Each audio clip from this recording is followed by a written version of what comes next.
Saviez-vous que les premières heures du matin peuvent demander une attention particulière pour votre cœur après 60 ans? Des études montrent que certains gestes du réveil méritent d'être ajustés. Avec quelques modifications simples, vous pouvez prendre soin de votre santé cardiovasculaire dès le début de chaque journée. Le docteur Fernando Manoschi, chirurgien cardiaque avec plus de 15 ans d'expérience, observe que beaucoup de personnes de notre génération suivent des habitudes matinales qui pourraient mériter des ajustements.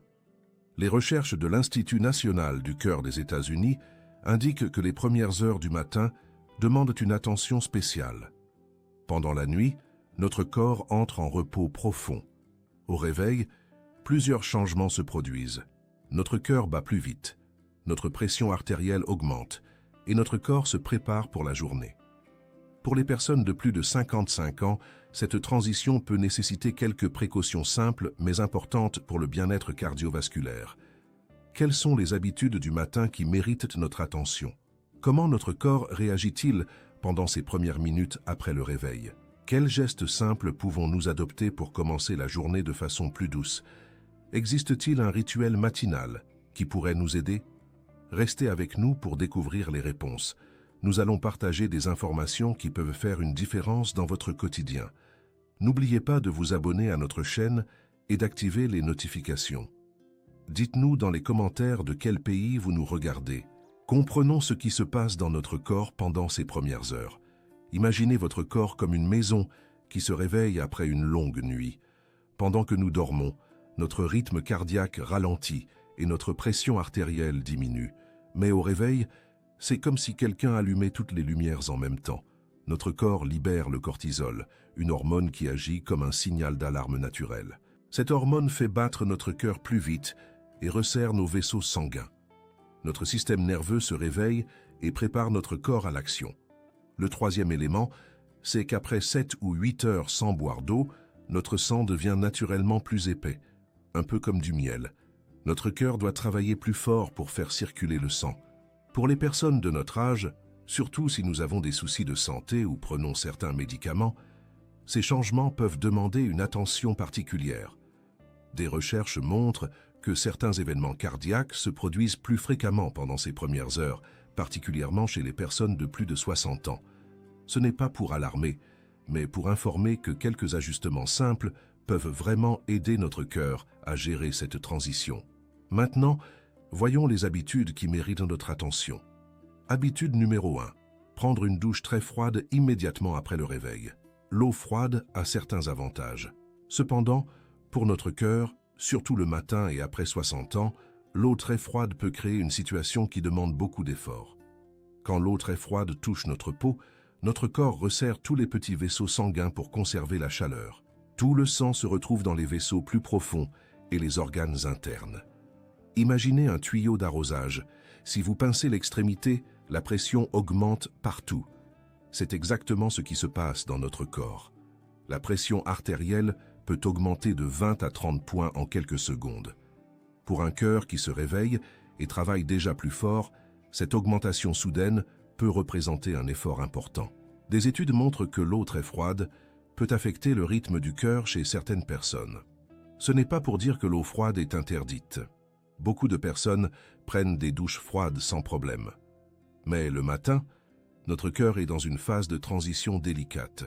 Si vous aimez l'eau froide, ce qui compte, c'est la manière de l'introduire. Plus tard, je vous expliquerai comment profiter de ces bienfaits sans créer ce choc cardiovasculaire. Habitude numéro 2. Ne pas boire d'eau comme première action au réveil. Pendant le sommeil, nous passons 7 à 8 heures sans boire. Notre corps perd de l'eau pendant la nuit. Au réveil, notre sang est plus concentré, plus épais. Pensez à une soupe qui a mijoté trop longtemps. Quand le sang est plus épais, il circule moins facilement. Notre cœur doit pomper plus fort pour faire circuler ce sang épais. De plus, quand le sang est plus épais, il peut former plus facilement de petits caillots. Pour les personnes qui ont des problèmes de circulation, du cholestérol ou qui prennent des médicaments pour fluidifier le sang, cette épaisseur mérite attention. Des recherches montrent que boire un grand verre d'eau au réveil peut aider à diluer le sang rapidement et réduire le travail du cœur. C'est un geste simple, mais son impact peut être significatif. L'eau commence à être absorbée en quelques minutes, et aide à rendre le sang plus fluide.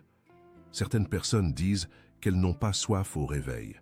La soif n'est pas toujours un bon indicateur, surtout avec l'âge. Notre sensation de soif peut diminuer même quand notre corps a besoin d'eau.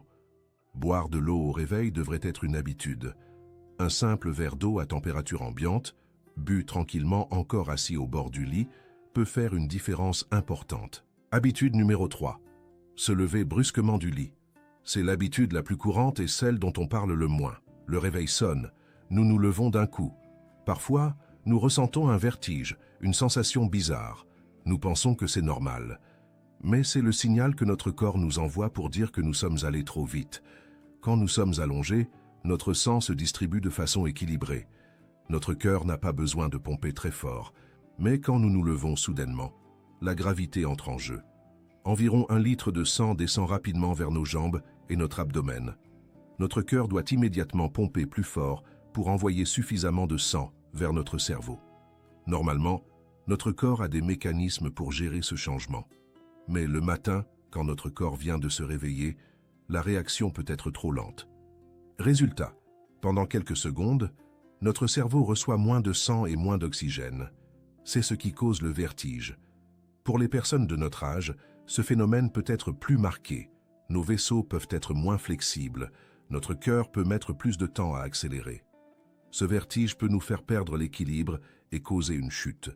Quand le sang descend brusquement et que notre cerveau en manque, notre cœur reçoit un signal d'urgence. Il se met à battre très vite, parfois de façon désordonnée. La solution est simple, prendre son temps, rester allongé quelques instants, puis s'asseoir au bord du lit et attendre 1 minute. Ces quelques secondes permettent à votre corps de s'adapter progressivement. Habitude numéro 4, ignorer l'importance du magnésium, surtout pour ceux qui prennent des médicaments pour éliminer l'eau. Le magnésium est un minéral dont notre cœur a besoin pour fonctionner. Pensez au magnésium comme l'huile dans un moteur. Le magnésium aide les cellules de notre cœur à se contracter et se détendre de façon régulière. Il maintient le rythme stable. Beaucoup de personnes de notre âge prennent des médicaments pour éliminer l'excès d'eau. Ces médicaments aident les reins à éliminer l'eau, mais ils éliminent aussi des minéraux importants, particulièrement le magnésium. Jour après jour, nos réserves de magnésium peuvent diminuer.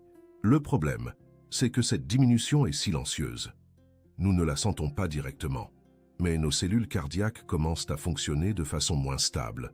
Des études montrent que le manque de magnésium peut augmenter le risque que le cœur batte de façon irrégulière, surtout le matin au réveil. Les signes d'un manque de magnésium peuvent être subtils. Des crampes musculaires, surtout la nuit. Une sensation de fatigue, parfois des palpitations, cette sensation que le cœur fait un petit saut. La solution, c'est d'en parler avec votre médecin. Un simple test sanguin peut vérifier vos niveaux. Si vous prenez des médicaments pour éliminer l'eau, c'est important. Votre médecin peut recommander un supplément ou vous conseiller des aliments riches en magnésium. Les légumes verts, les noix, les graines, les légumineuses, le chocolat noir. Parfois, l'alimentation seule peut ne pas suffire. Habitude numéro 5. Ne pas surveiller sa pression artérielle régulièrement. Beaucoup de personnes pensent que si elles se sentent bien, leur pression doit être normale. Mais la pression artérielle élevée ne donne généralement aucun symptôme. Vous pouvez vous sentir bien et avoir une pression qui mérite attention. Le matin, la pression augmente naturellement. Pour quelqu'un dont la pression est déjà élevée, cette augmentation matinale peut porter la pression à des niveaux qui demandent beaucoup d'efforts au cœur. Imaginez un tuyau d'arrosage. Si la pression est trop forte, le tuyau peut se fissurer. Dans notre corps, les points fragiles peuvent être dans le cerveau, le cœur, les reins. Les recommandations pour les personnes entre 65 et 79 ans suggèrent de maintenir la pression en dessous de 130 pour la valeur haute et 80 pour la valeur basse. Mais comment savoir si votre pression est dans ces valeurs si vous ne la mesurez jamais? Beaucoup de personnes ne vérifient leur pression que lors de visites médicales, 1 ou 2 fois par an. Mais la pression peut varier énormément. La meilleure façon de savoir comment se comporte votre pression, c'est de la mesurer régulièrement à la maison. Les appareils sont abordables et faciles à utiliser. L'idéal est de mesurer votre pression le matin et le soir. Notez les valeurs dans un carnet. Après quelques semaines, vous aurez une image claire. Si vous découvrez que votre pression est souvent élevée, c'est une information précieuse à partager avec votre médecin. Maintenant, parlons de ce que nous pouvons faire concrètement. Je vais vous présenter un rituel matinal simple de 5 minutes qui peut vraiment aider votre cœur à gérer cette transition du sommeil à l'éveil. Ce rituel a été développé avec plusieurs cardiologues et prend en compte tout ce que nous avons appris. Il ne demande aucun équipement spécial, aucune compétence particulière et seulement 5 minutes. Étape numéro 1. Le réveil conscient. Quand votre réveil sonne, ne vous redressez pas immédiatement. Restez allongé sur le dos et prenez 5 respirations profondes et lentes. Inspirez doucement par le nez en comptant jusqu'à 4. 1, 2, 3, 4. Sentez votre ventre se gonfler. Puis expirez lentement par la bouche en comptant jusqu'à 6. 1, 2, 3, 4, 5, 6. Faites cela 5 fois. Ces respirations activent votre système nerveux calmant, ralentissent le cœur et réduisent les hormones de stress. Elles oxygènent votre sang. Elles donnent à votre cœur le temps de s'adapter au réveil. C'est un échauffement doux pour votre système cardiovasculaire. Après ces respirations, redressez-vous lentement pour vous asseoir au bord du lit. Prenez votre temps. Étape numéro 2. L'hydratation essentielle. Assis au bord du lit, buvez un grand verre d'eau à température ambiante. Pas d'eau glacée, pas d'eau très chaude, juste de l'eau normale. Vous pouvez préparer ce verre la veille et le laisser sur votre table de nuit. Buvez-le lentement, par petites gorgées. Cette eau va diluer votre sang presque immédiatement, facilitant le travail de votre cœur. Si vous prenez des médicaments le matin, c'est le bon moment. Étape numéro 3, l'acclimatation à la gravité. Restez assis au bord de votre lit pendant 1 minute. Vous pouvez regarder par la fenêtre, observer la pièce, penser à votre journée. Pendant cette minute, faites des petits mouvements avec vos pieds. Faites tourner vos chevilles dans un sens, puis dans l'autre. Pointez vos orteils vers le bas, puis vers le haut. Ces mouvements activent les muscles de vos mollets, qui agissent comme des pompes pour faire remonter le sang vers votre cœur. C'est une préparation douce. Votre corps s'adapte à la position assise et votre pression s'ajuste. Étape numéro 4, l'activation musculaire douce. Toujours assis, faites quelques mouvements doux. Tournez votre tête lentement vers la droite, puis vers la gauche. Roulez vos épaules vers l'arrière, puis vers l'avant. Étirez vos bras vers le haut, puis sur les côtés. Serrez et desserrez vos mains. Ces mouvements activent vos muscles, augmentent votre circulation et préparent votre corps à se lever et bouger. Étape numéro 5. Le lever progressif. Maintenant, vous êtes prêt à vous lever. Faites-le lentement. Placez vos mains sur vos genoux pour vous soutenir. Poussez doucement pour vous mettre debout. Une fois debout, restez immobile quelques secondes, les mains près du lit. Assurez-vous que vous vous sentez stable, sans vertige. Puis, faites quelques pas lents. Ne vous précipitez pas. Marchez tranquillement. Voilà, vous avez terminé votre rituel de 5 minutes. Votre cœur s'est réveillé progressivement. Votre pression s'est ajustée en douceur. Votre sang est moins épais grâce à l'eau et votre corps est prêt. Parlons de la douche. La température idéale pour commencer est l'eau tiède, proche de votre température corporelle, autour de 37 degrés. Cette température ne crée aucun choc. Commencez par mouiller vos pieds et vos jambes, puis vos bras, puis votre corps.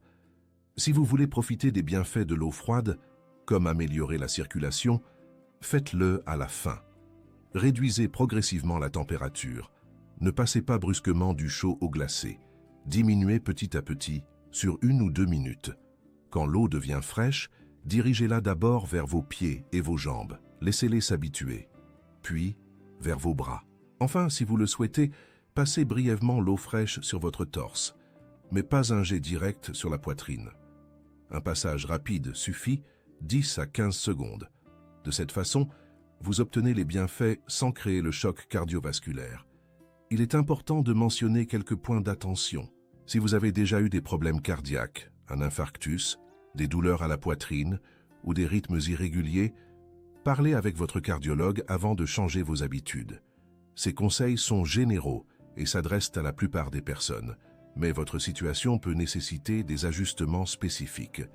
Si vous prenez des médicaments pour le cœur, la pression ou des diurétiques, ne les arrêtez jamais sans en parler avec votre médecin.